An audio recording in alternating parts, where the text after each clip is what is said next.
Hello friends, welcome friends. जैसे आप जानते हैं कि हम लोग बीएसएससी यानी कि Bihar SSC second inter level exam के लिए एडुटेरिया का जो नया प्रैक्टिस बुक आया हुआ है उसको हम लोग कवर कर रहे हैं।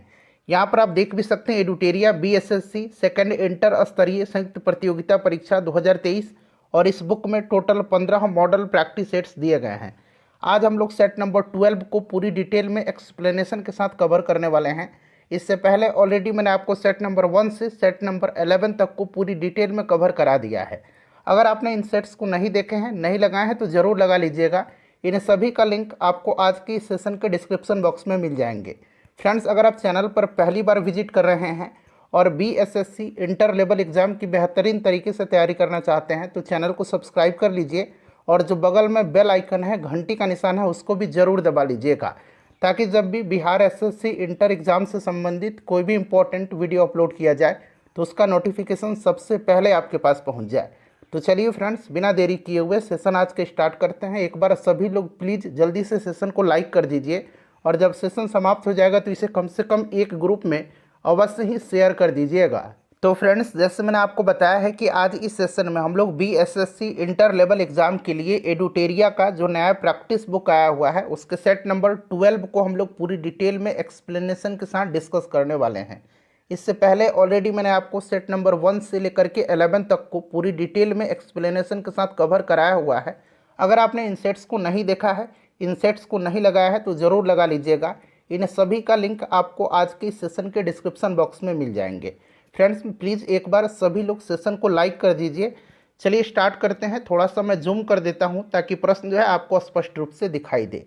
आज के सेशन का पहला प्रश्न पढ़ेंगे। देखिए, पहला प्रश्न है कि दिल्ली सल्तनत के किस शासक द्वारा दुधारू पशुओं पर चराई कर लगा दिया गया था? अगर आप आंसर पहले से जानते हैं तो आंसर कमेंट बॉक्स में देकर के बताते चलेंगे। इससे क्या होगा कि आपका रिविजन होते चलेगा और साथ ही साथ जो भी मैं एक्सप्लेन करूँगा उसको भी ध्यानपूर्वक ज़रूर सुनिएगा। इस तरह से आपके एक प्रश्न के साथ साथ 2 से 3 प्रश्न जो है कवर होते चलेंगे। अब यहाँ पर ध्यान दीजिएगा, प्रश्न पूछा गया है कि दिल्ली सल्तनत के किस शासक द्वारा दुधारू पशुओं पर चराई कर लगा दिया गया था? तो देखिए, इसका right answer option number D हो जाएगा, अलाउद्दीन खिलजी। अलाउद्दीन खिलजी के द्वारा 2 नवीन कर यानी कि 2 नया कर लगाया गया था, जिसमें एक चराई कर था जो कि दुधारू पशुओं पर लगाया जाता था और एक गढ़ी कर था। एक गढ़ी कर था जो कि घरों और झोंपड़ियों पर लगाया जाता था। अच्छा, अलाउद्दीन खिलजी से संबंधित कुछ महत्वपूर्ण पॉइंट्स मैं आपको बता रहा हूं, उसको ध्यानपूर्वक सुनिएगा। देखिए, सिकंदर सानी की उपाधि से स्वयं को अलाउद्दीन खिलजी ने विभूषित किया था। अलाउद्दीन खिलजी ने सेना को नगद वेतन देने एवं अस्थायी सेना की नींव रखी। दिल्ली के शासकों में अलाउद्दीन खिलजी के पास सबसे विशाल अस्थायी सेना थी। घोड़ा दागने एवं सैनिकों का हुलिया लिखने की प्रथा की शुरुआत अलाउद्दीन खिलजी ने किया था और अलाउद्दीन खिलजी ने भू राजस्व की दर को बढ़ा करके उपज का 1/2 भाग कर दिया। अलाउद्दीन खिलजी अपने शासनकाल में मूल्य नियंत्रण प्रणाली को दृढ़ता से लागू किया था। इसने जमैयत खाना मस्जिद, अलाई दरवाज़ा, सीरी का किला एवं हजार खंबा महल का निर्माण करवाया था। इन सभी पॉइंट्स को फ्रेंड्स ध्यान रखिएगा। चलिए दूसरा प्रश्न करेंगे। दूसरा प्रश्न है कि 1857 की क्रांति में नाना साहब के सैनिकों का नेतृत्व कौन कर रहा था?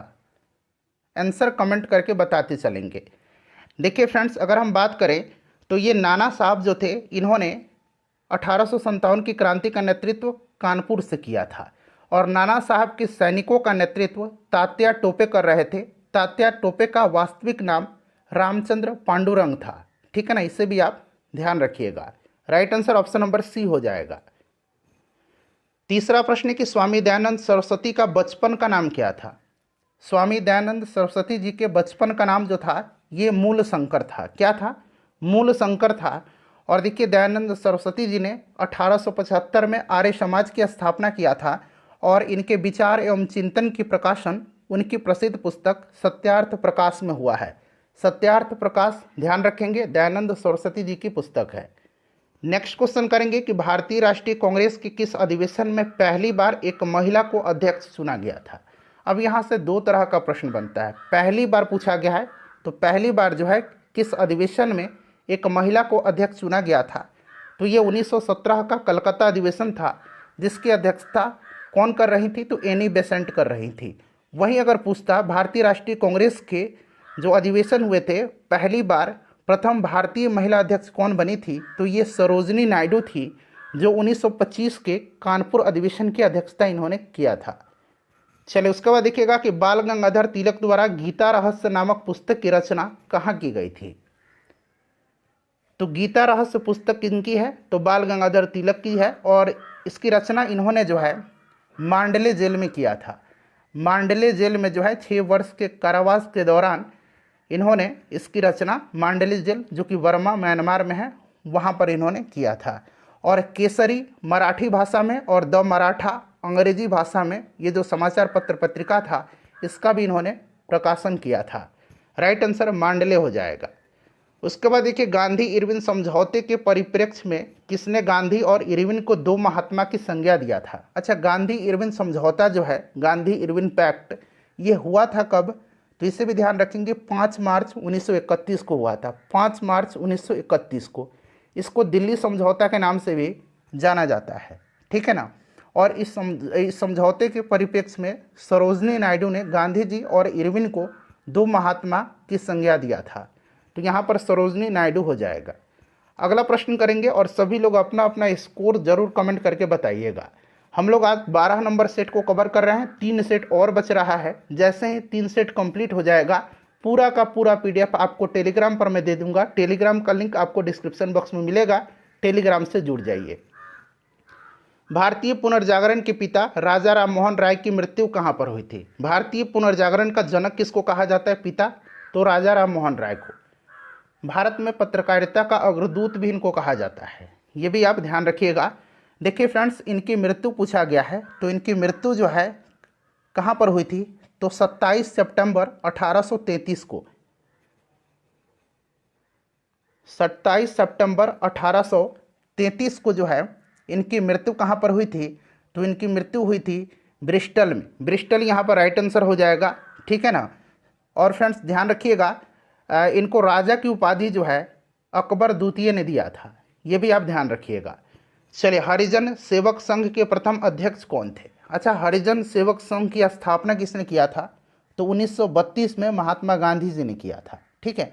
और इसके पहले अध्यक्ष कौन थे? तो पहले अध्यक्ष जो थे ये घनश्याम दास बिड़ला थे, और इसके सचिव अमृतलाल विठल दास ठक्कर हुए थे। तो सचिव भी याद रखिएगा, अमृतलाल विठल दास ठक्कर, और अध्यक्ष घनश्याम दास बिड़ला। यहाँ पर देखिए अमृतलाल ठक्कर दिया गया है, ये सचिव थे। नेक्स्ट क्वेश्चन है कि भारत छोड़ो आंदोलन के समय इंग्लैंड का प्रधानमंत्री कौन था? भारत छोड़ो आंदोलन के समय इंग्लैंड का प्रधानमंत्री, 1942 में भारत छोड़ो आंदोलन हुआ था, और उस समय इंग्लैंड का प्रधानमंत्री विंस्टन चर्चिल था। विंस्टन चर्चिल राइट आंसर हो जाएगा। अच्छा, भारत के आज़ादी के समय ब्रिटेन का प्रधानमंत्री कौन था? तो ये क्लेमेंट एटली थे। नेक्स्ट क्वेश्चन है कि निम्नलिखित में से कौन शासक पृथ्वीराज चौहान के नाम से प्रसिद्ध है? बताइएगा, पृथ्वीराज प्रथम, द्वितीय, तृतीय या इनमें से कोई नहीं? तो देखिए, पृथ्वीराज चौहान के नाम से जो प्रसिद्ध थे ये पृथ्वीराज तृतीय थे। कौन थे? पृथ्वीराज तृतीय थे। बड़ा ही इंपॉर्टेंट क्वेश्चन है, ये किस वंश के थे? तो ये चौहान वंश या चहमान वंश के थे, ध्यान रखिएगा, ठीक है ना फ्रेंड्स। और आपको याद भी होगा 1191 ईस्वी में तराइन का प्रथम युद्ध हुआ था, मोहम्मद गोरी को इन्होंने उसमें पराजित किया था। परंतु 1192 में तराइन का दूसरा युद्ध हुआ जिसमें इनकी पराजय हुई थी। और इनके राजकवि का नाम चंद्रवरदाई था, जिन्होंने पृथ्वीराज रासो की रचना किया था। Option number C right answer हो जाएगा। देखिए, आशा सहाय संबंधित थी, आशा सहाय जो है यह संबंधित थी, तो यह आज़ाद हिंद फौज से संबंधित थी आशा सहाय। ऑप्शन नंबर यहाँ पर सी राइट आंसर हो जाएगा, ठीक है ना। आज़ाद हिंद फौज में ये शामिल हुई थी और नरसिंह कोर की सदस्य बनी थी।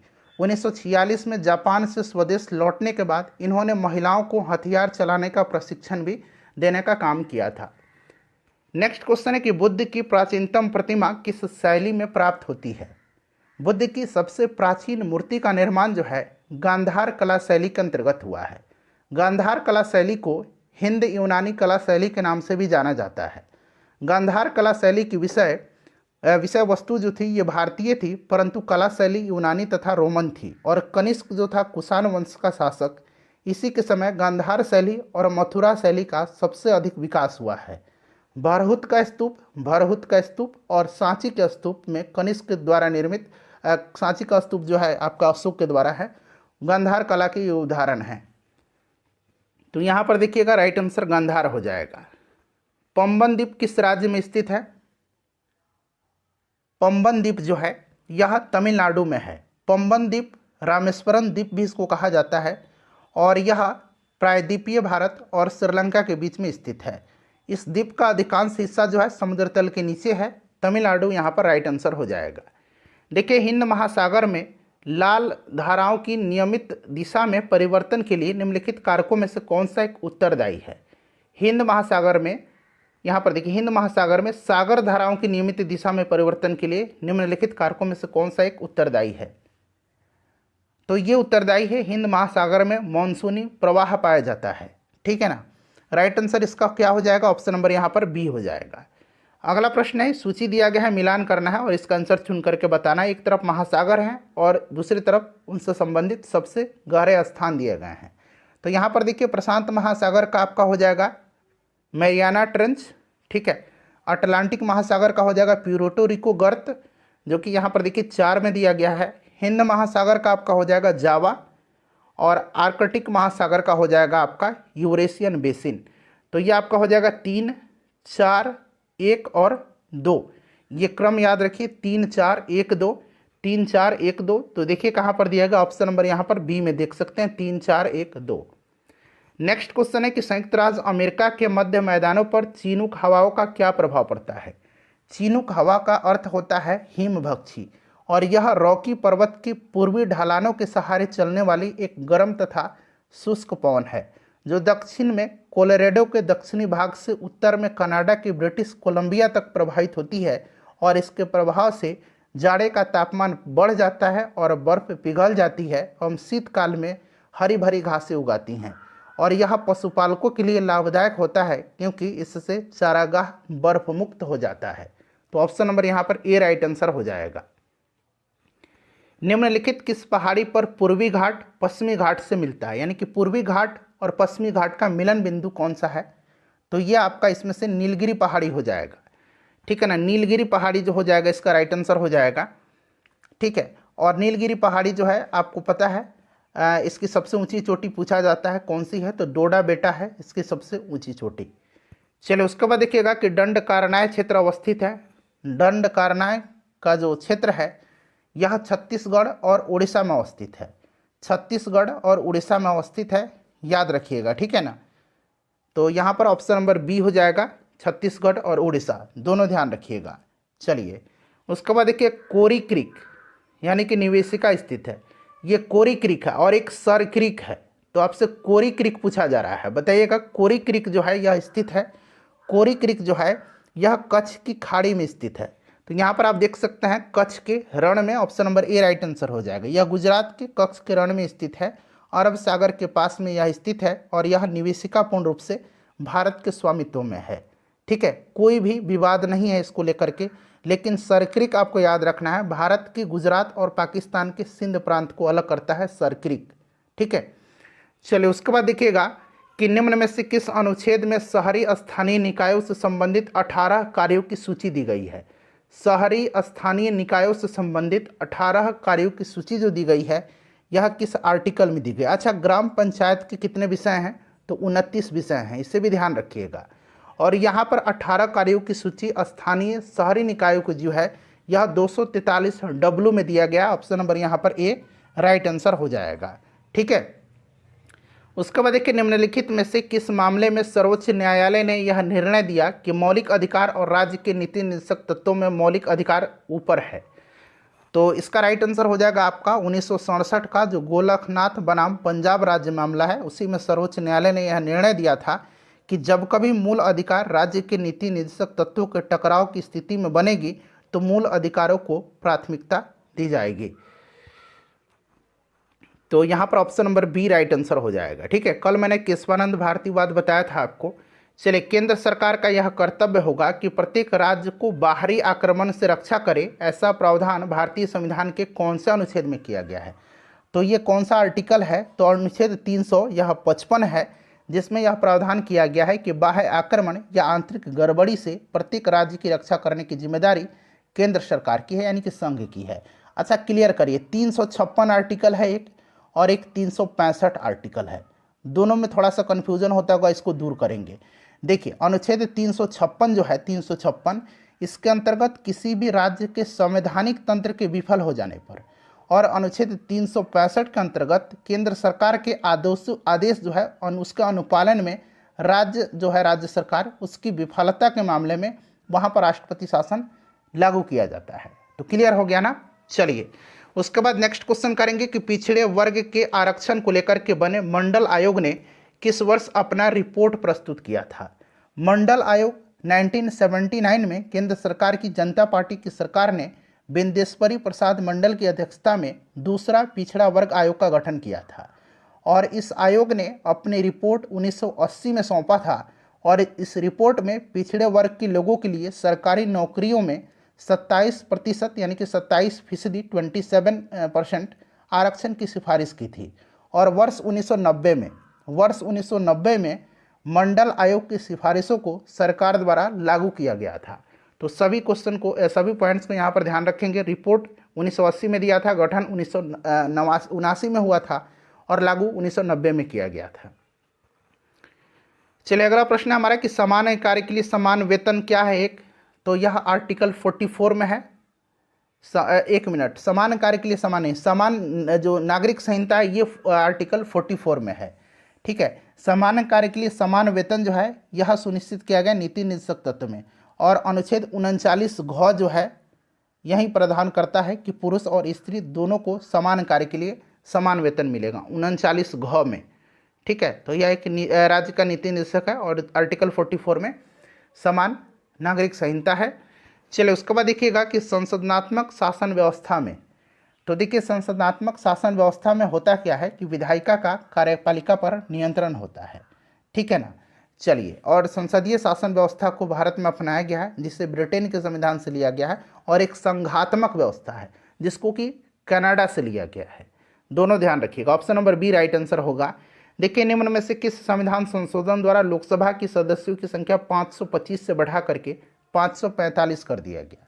तो ये कौन सा संविधान संशोधन था? तो यह 31वां संविधान संशोधन था। ठीक है ना। इसके द्वारा जो है आपको पता है ना कि 525 से बढ़ा करके 545 कर दिया गया था। इसमें हुआ था क्या कि राज्यों की जो अधिकतम संख्या थी उसको 500 से 525 किया गया, और जो केंद्र शासित प्रदेश की सदस्यों की संख्या थी उसको 25 से घटा करके 20 किया गया था। ठीक है, तो 525 और 20 जोड़ लीजिए, देखिए 545 हो गया। निम्नलिखित में से कौन संविधान के 42वें संशोधन द्वारा नीति निर्देशक तत्वों में नहीं जोड़ा गया? तो ये नहीं जोड़ा गया था समान नागरिक संहिता, जो कि यहाँ पर ऑप्शन डी में देख रहे हैं। जोड़ा गया था किसको? सामान्य न्याय एवं निःशुल्क विधिक सहायता को, शोषण से बच्चों एवं वयस्कों की सुरक्षा, उसके बाद उद्योग के प्रबंधन में कर्मकारी की सहभागिता, पर्यावरण संरक्षण एवं वन्य जीवों की रक्षा, समान आचार संहिता मूल रूप से अनुच्छेद 44 में जो कि वर्णित है। ठीक है ना। नागरिक संहिता इसमें ऑप्शन डी राइट आंसर हो जाएगा। उसके बाद देखिए भारतीय संविधान का अनुच्छेद 249 संबंधित है, बताइएगा, बताइए राइट आंसर क्या हो जाएगा? तो आपका 249 जो है यह भारतीय संविधान की राज्य सूची के विषयों के संबंध में आपको संसद की विधायी शक्तियों से संबंधित है, और इसके तहत राज्यसभा के अनुमोदन से संसद राष्ट्रहित में राज्य सूची के किसी भी विषय पर विधि बना सकती है। तो ऑप्शन नंबर डी हो जाएगा, राज्य सूची के विषयों के संबंध में संसद की विधायी शक्तियों से। चलिए, यदि प्राथमिक घाटे में ब्याज भुगतान सम्मिलित कर दिया जाए तो यह बराबर होता है। तो यह बराबर होगा राजकोषीय घाटे का। किसके बराबर? राजकोषीय घाटे का। राजकोषीय घाटा राइट आंसर हो जाएगा इसका। उसके बाद देखिए भारत में मुद्रास्फीति दर की माप किस आधार पर होती है? तो भारत में जो है उपभोक्ता मूल्य सूचकांक के आधार पर, थोक मूल्य सूचकांक के आधार पर, और श्रमिकों का जीवन निर्वाह लागत सूचकांक के आधार पर होती है। तो ऑप्शन इसमें सभी हो जाएगा, उपयुक्त सभी। ऑप्शन नंबर यहाँ पर डी राइट आंसर हो जाएगा। उसके बाद नेक्स्ट क्वेश्चन है हमारा कि एक देश अपनी मुद्रा के अवमूल्यन का सहारा लेता है व्यापार शेष को ठीक करने के लिए। ठीक है ना। व्यापार शेष को ठीक करने के लिए एक देश अपनी मुद्रा में अवमूल्यन का सहारा लेता है। उसके बाद देखिएगा कि व्यापार संतुलन में निम्नलिखित में से कौन सम्मिलित होता है। तो व्यापार संतुलन में इसमें से कौन सम्मिलित होगा, तो माल उसमें से सम्मिलित हो जाएगा। ठीक है, चलिए उसके बाद नेक्स्ट क्वेश्चन कर लेंगे। अगला प्रश्न है हमारा कि एक बंद अर्थव्यवस्था वह अर्थव्यवस्था है जिसमें, बताइए। तो बंद अर्थव्यवस्था यानी कि क्लोज्ड इकोनॉमी का मतलब होता है ऐसी अर्थव्यवस्था से जो विदेशी व्यापार से अलग होती है, और ऐसी अर्थव्यवस्था में अन्य अर्थव्यवस्थाओं के साथ न तो निर्यात होता है और न ही आयात होता है। ठीक है, तो ऑप्शन नंबर यहाँ पर डी राइट आंसर हो जाएगा। 1949 में भारत सरकार द्वारा नियुक्त राष्ट्रीय आय समिति का अध्यक्ष निम्नलिखित में से कौन था। 1949 में भारत सरकार द्वारा नियुक्त राष्ट्रीय आय समिति के अध्यक्ष पीसी महालनोबिस थे, और इसमें सदस्य डॉक्टर डी.आर. गॉडगिल भी थे और वी.के. आर.वी. राव भी थे। ठीक है ना, तो इनको भी आप ध्यान रखिएगा। चलिए, निम्न में से कौन सा एक आर्थिक वृद्धि का परिचायक है, कौन सा इसमें से जो है आर्थिक वृद्धि का परिचायक है। तो इसमें से आप देख सकते हैं वास्तविक प्रति व्यक्ति आय में सुस्थिर वृद्धि जो है यह आर्थिक वृद्धि का एक परिचायक है। चलिए उसके बाद नेक्स्ट क्वेश्चन है कि इजरायल में फंसे लोगों को बचाव हेतु भारत सरकार ने किस ऑपरेशन की शुरुआत किया है। तो इजरायल में जो है, इजरायल और हमास के बीच जो जंग चल रहा था, भारतीय नागरिकों को सुरक्षित वतन वापसी के लिए ऑपरेशन अजय की शुरुआत की गई है। ऑपरेशन अजय राइट आंसर हो जाएगा। चलिए उसके बाद देखिए अंतर्राष्ट्रीय क्रिकेट में सर्वाधिक छक्का लगाने वाला जो खिलाड़ी है वो उसका नाम पूछा गया है। तो इंटरनेशनल क्रिकेट में सबसे ज़्यादा छक्का लगाने का रिकॉर्ड रोहित शर्मा के नाम है। केंद्र सरकार की महत्वाकांक्षी योजना मेरा युवा भारत, ठीक है ना, मेरा युवा भारत यानी कि इस तरह से MY, अंग्रेजी में इस तरह लिखिए MY भारत, मेरा युवा भारत जो महत्वाकांक्षी योजना है कब लॉन्च किए जाने की घोषणा की गई थी इसकी, तो 31 अक्टूबर 2023 को। ठीक है ना, 31 अक्टूबर 2023 को भारत में युवाओं के विकास के लिए जो पूरी तरह से यह योजना है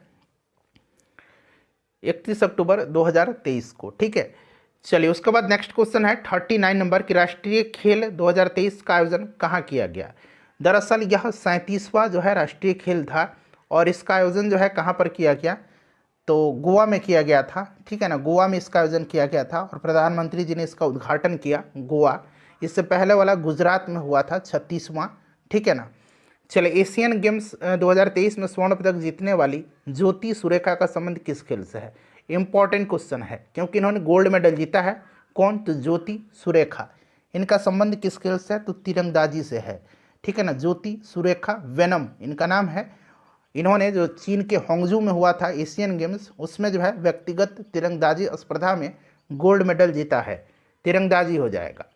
चलिए, हाल ही में किस राज्य ने 3 नए जिलों की स्थापना को मंजूरी दिया है, तो यह राज्य कौन सा है, राजस्थान है। मालपुरा, सुजानगढ़ और कुचमन सिटी है यह जो जिला होगा। अभी राजस्थान के जो नए मुख्यमंत्री बने हैं उनका नाम भजन लाल शर्मा है, ध्यान रखिएगा। भारतीय वायुसेना 2000 दिवस जो है उसका थीम पूछा गया है। वायुसेना दिवस मनाया कब जाता है, तो याद रखिएगा प्रत्येक वर्ष 8 अक्टूबर के दिन मनाया जाता है। और इस वर्ष इसका थीम क्या था, तो air power beyond boundaries, air power beyond boundaries. अच्छा, इंडियन नेवी डे कब मनाया जाता है, तो 4 दिसंबर के दिन मनाया जाता है। और इसका थीम क्या था, तो operational efficiency, readiness and mission accomplishment in the maritime domain. एक बार मैं और रिपीट करता हूँ, operational efficiency, readiness and mission accomplishment in the maritime domain. ठीक है ना, यह आपका नेवी डे का थीम था। विश्व प्रेस स्वतंत्रता सूचकांक 2023 में भारत का रैंक पूछा गया, स्थान क्या है। इसको जारी करता है रिपोर्टर्स विदाउट बॉर्डर्स। भारत का स्थान इसमें 161वां था और प्रथम स्थान पर इसमें नॉर्वे रहा है। नेक्स्ट क्वेश्चन है कि डीन बोलुआर्ट जो है ये किस देश के राष्ट्रपति हैं, तो डीन बोलुआर्ट पेरू की राष्ट्रपति हैं और यह पेरू की राष्ट्रपति बनने वाली पहली महिला हैं, इसलिए महत्वपूर्ण है। पेरू की राजधानी कहाँ पर है, तो पेरू की राजधानी लीमा है, ये भी आप ध्यान रखिएगा। चलिए, इंटरनेट इन इंडिया रिपोर्ट 2022 के अनुसार भारत की कितने प्रतिशत आबादी इंटरनेट का प्रयोग करती है, तो इंटरनेट इन इंडिया रिपोर्ट के अनुसार भारत की लगभग 52% आबादी जो है इंटरनेट का प्रयोग करती है। ठीक है ना, तो 52% यहाँ पर राइट आंसर हो जाएगा। और सबसे ज़्यादा प्रयोग गोवा में 70% किया जाता है और सबसे कम बिहार में 32% का प्रयोग होता है। शिवशंकरी को किस कृति के लिए सरस्वती सम्मान 2022 से सम्मानित किया गया है? तो इनकी जो रचना है सूर्यवांशम इनके लिए दिया गया है। तो यहाँ पर आप देख सकते हैं दिया गया है, ठीक है ना। और अभी रिसेंटली व्यास सम्मान दिया गया है पुष्पा भारती को, उनकी संस्मरण यादें यादें और यादें के लिए, ठीक है ना, यादें यादें और यादें के लिए, ठीक है ना, ध्यान रखेंगे किसको, पुष्पा भारती को। चलिए अगला प्रश्न है कि पीएम मित्रा योजना के तहत कितने राज्यों में मेगा टेक्सटाइल पार्क स्थापित करने की मंजूरी दी गई है? तो ये 7 राज्य हैं। 7 राज्यों का नाम यहाँ काउंट करेंगे उंगली पर, तमिलनाडु, तेलंगाना, कर्नाटक, महाराष्ट्र, गुजरात, मध्य प्रदेश और उत्तर प्रदेश, ठीक है ना। चलिए परमाणु ऊर्जा संस्थान, अच्छा परमाणु ऊर्जा आयोग की स्थापना नहीं, परमाणु ऊर्जा संस्थान की स्थापना वर्ष पूछा गया है। परमाणु ऊर्जा आयोग की स्थापना 1948 में हुई थी, परमाणु ऊर्जा विभाग की स्थापना 1954 में हुई थी और परमाणु ऊर्जा संस्थान की स्थापना 1955 में हुई थी। चलिए होलकर ट्रॉफी, यहाँ ट्रॉफी बनाई, ये हॉकी हो गया। होलकर ट्रॉफी का संबंध जो है किस खेल से है? होलकर ट्रॉफी का संबंध जो है यह किस खेल से है? तो ब्रिज स्पोर्ट्स से है, ब्रिज स्पोर्ट्स से है। तो यहाँ पर देखिए ब्रिज दिया गया है, ठीक है ना। चलिए फेडरेशन कप का संबंध बास्केटबॉल से, सर्किट कप का गोल्फ से है, थॉमस कप का बैडमिंटन से है। विश्व वन्यजीव दिवस प्रतिवर्ष कब मनाया जाता है, यानी कि वर्ल्ड वाइल्ड लाइफ डे कब मनाया जाता है? प्रत्येक वर्ष 3 मार्च के दिन मनाया जाता है। नेक्स्ट क्वेश्चन है कि निम्नलिखित में से कौन सा या कौन से रासायनिक परिवर्तन का उदाहरण है? रासायनिक परिवर्तन देखिए सोडियम क्लोराइड यानी कि NaCl का क्रिस्टलीकरण, यह भौतिक परिवर्तन है, यह भौतिक है, ठीक है ना, यह भौतिक परिवर्तन है। बर्फ का पिघलना भी भौतिक परिवर्तन है। दूध का खट्टा होना यह आपका रासायनिक परिवर्तन है। तो केवल 3 यहाँ पर पूछा गया कौन सा रासायनिक परिवर्तन है, तो केवल 3 यहाँ पर राइट आंसर हो जाएगा, ठीक है ना। चलिए अगला प्रश्न है हमारा कि एक बैठक हॉल में जो शुरू में प्रतिभागियों से आधा भरा होता है, कुछ समय बाद पूर्ण क्षमता से भरा होता है, फिर भाषण की स्पष्टता क्या होगी? जब पूरा भर जाएगा तो भाषण की स्पष्टता जो है बढ़ जाती है, ठीक है ना, बढ़ जाती है। चलिए बढ़ जाएगी, यहाँ पर ऑप्शन नंबर ए हो जाएगा। देखिए द्रव्यमान और भार के बीच अंतर संदर्भ में कौन सा सही है? तो देखिए भार जो है एक बल है, भार W = आप जानते हैं mg होता है, मास इनटू क्या है ये जी, एक तरह का एक्सेलरेशन ही तो है, ठीक है ना। तो यहाँ पर हो जाएगा आपका भार एक बल है जबकि द्रव्यमान बल नहीं है, ठीक है ना। तो यहाँ पर option number A right answer हो जाएगा। द्रव्यमान वस्तु में निहित पदार्थ की मात्रा होती है जबकि भार वस्तु पर कार्य करने वाला गुरुत्वाकर्षण बल है। नेक्स्ट क्वेश्चन, एक प्रकाश वर्ष लगभग बराबर होता है, यहाँ पर देखिए किलोमीटर किलोमीटर मीटर मीटर दिया गया है। तो एक प्रकाश वर्ष दूरी का इकाई होता है, मात्रक होता है, और एक प्रकाश वर्ष बराबर होता है कितना? तो 9.46 गुना 10⁻15 मीटर, ठीक है ना। अब इसको हम लोग किलोमीटर में बदलेंगे तो 9.46 गुना 10⁻12 हो जाएगा ना, 12 किलोमीटर। तो देखिए ये 10⁻12 और ये 9.46 यानी कि लगभग ये 10 के करीब है। तो 10⁻12 और गुना 10⁻1 तो 10⁻13 के लगभग हो जाएगा, ठीक है ना।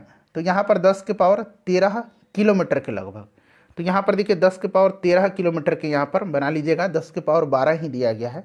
तो यहाँ पर अगर आप 13 बना लेते हैं, 10⁻13 किलोमीटर के बराबर लगभग, तो ये राइट एग्जैक्ट हो जाएगा। चलिए उसके बाद देखिए पूर्ण आंतरिक परावर्तन कब होता है? जब प्रकाश गमन करता है, बताइएगा। ये लगभग में पूछा गया था, इसीलिए 10⁻12 तो आपका किलोमीटर में बदल दिया, 9.46 लगभग 10 के बराबर है, तो 10⁻13 किलोमीटर होना चाहिए था लगभग में, ठीक है ना। तो पूर्ण आंतरिक परावर्तन कब होता है? जब प्रकाश गमन करता है हीरे से कांच में, ठीक है ना, डायमंड से कांच में। चलिए रदरफोर्ड के प्रयोग में अधिकांश अल्फा कण सीधे पन्नी के माध्यम से जाते हैं, क्योंकि रदरफोर्ड के अनुसार परमाणु में धनात्मक आवेश बहुत छोटे छोटे क्षेत्र में केंद्रित होता है, जिसको कि नाभिक कहा जाता है, और परमाणु में अधिकतर खाली जगह होता है। इलेक्ट्रॉन जो ऋणात्मक आवेशित होते हैं पूरे स्थान में विपरीत होते हैं, लेकिन बहुत छोटा हिस्सा ही लेते हैं, अतः अल्फा कण सीधे पन्नी के माध्यम से चले जाते हैं। तो option number D right answer हो जाएगा, ठीक है ना। चलिए नेक्स्ट क्वेश्चन है हमारा 57 नंबर कि निम्नलिखित में से कौन शुद्ध पदार्थ नहीं है? यहाँ पर देखिए सोना शुद्ध हो जाएगा, ग्लूकोज भी शुद्ध हो जाएगा, पानी भी तो शुद्ध ही होता है लगभग। शुद्ध यहाँ पर जो दूध है ये आपका शुद्ध पदार्थ नहीं है क्योंकि दूध में कार्बोहाइड्रेट और वसा होता है। ठीक है, चलिए ग्रीष्म ऋतु में मिट्टी के घड़े में रखा पानी किस घटना के कारण ठंडा होता है? घड़े का पानी गर्मी के दिनों में बहुत पीने में मज़ा आता है, ठंडा लगता है।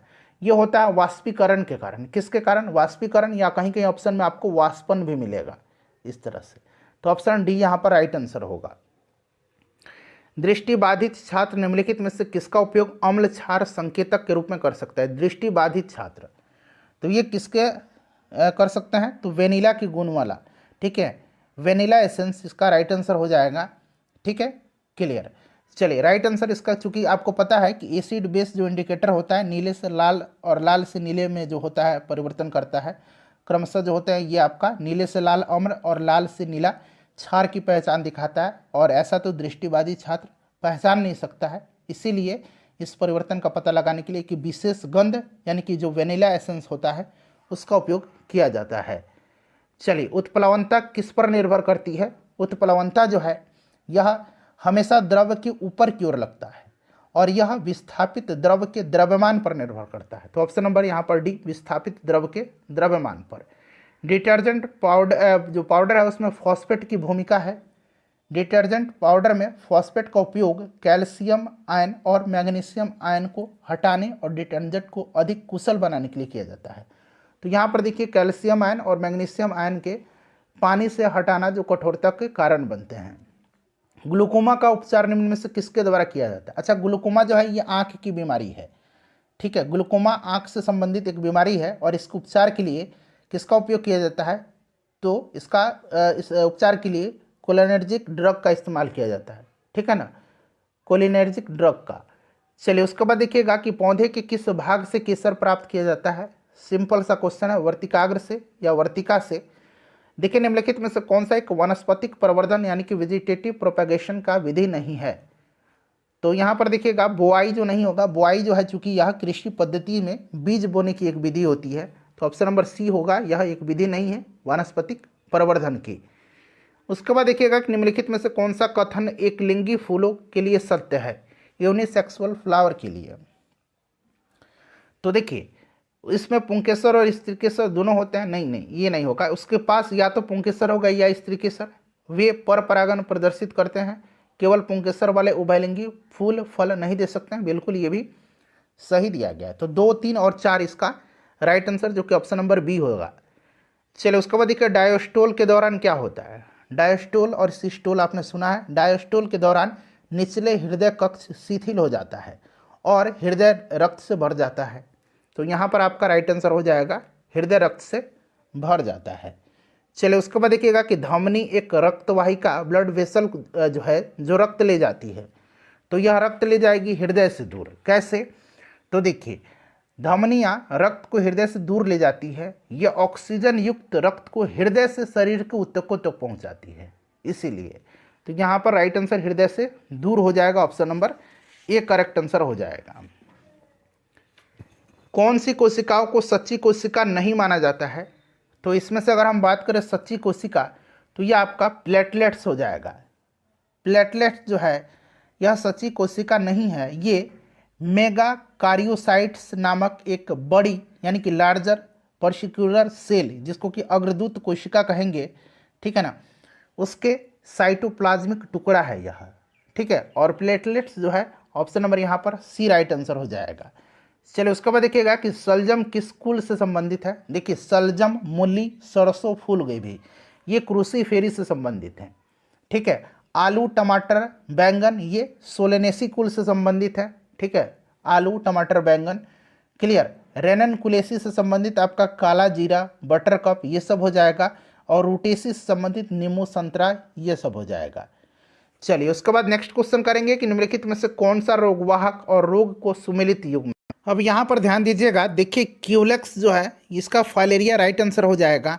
और यहाँ पर देखिए एडिस इजिप्टाई मच्छर, बिल्कुल डेंगू ज्वर होता है, लेकिन जो मादा एडिस इजिप्टाई मच्छर है उन्हीं के काटने से डेंगू होता है। तो मेरे ख्याल से तो ऑप्शन सी भी होना चाहिए, एक बार आप लोग कमेंट करके बताइएगा। चलिए नेक्स्ट क्वेश्चन कर लेंगे।